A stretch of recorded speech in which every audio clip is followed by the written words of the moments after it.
Hello, I'm Mary, and this is another magical math moment. We're going to be looking at factoring expressions when the leading coefficient is 1. And a lot of times it just says factoring when a is 1.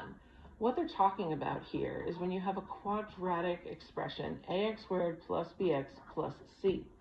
So they're saying that a is 1, which means I have like a little bit of a shortcut when I'm doing this. The steps here are to find the factors of c which add or combine to b. So we're talking about all of the parameters here of a, b, and c in a standard form. After you're done with that, you just factor. So in the first example we have a is 1, b is 7, c is 12. Since a is 1, I'm looking at the numbers that multiply to 12 while also adding to 7. So if I list out my factors of 12, 1 times 12, 2 times 6, 3 times 4, I'm looking for these pairs of factors that add to 7.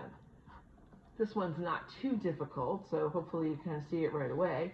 1 plus 12 is 13. That doesn't work. 2 plus 6 is 8. That's not 7. Ah ha ha ha! 3 plus 4 is 7. Ding, ding, ding, we found our pair of factors.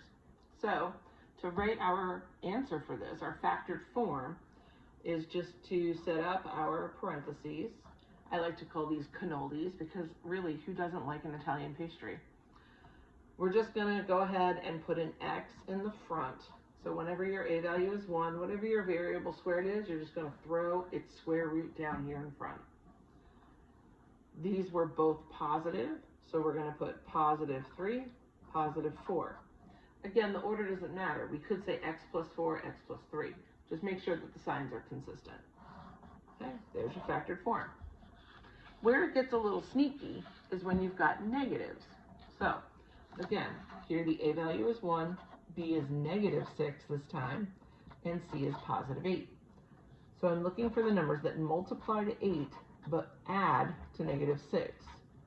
Okay, so we have 1 times 8, 2 times 4. However, they're adding to a negative number.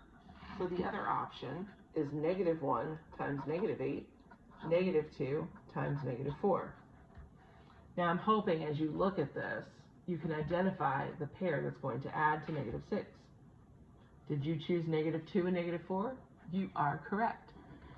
Again, if you're not sure, you can go ahead and just add them.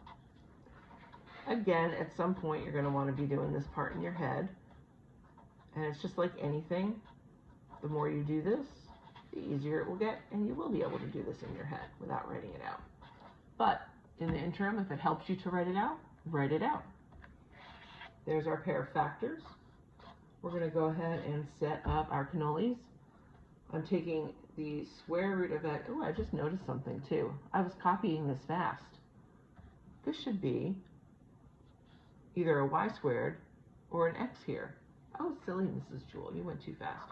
Here's a y. We're just going to change that. Pretend that that was a y squared all along. It's okay. We're going to put our y's down here. We have a negative 2 and a negative 4. A quick way you can check this is to add them real quick. Negative 2 plus negative 4 is negative 6, and then multiply. Negative 2 times negative 4 is positive 8. I hope that this video has been helpful, aside from the typo. Thanks for tuning in, and I look forward to seeing you soon for another magical math moment. Bye.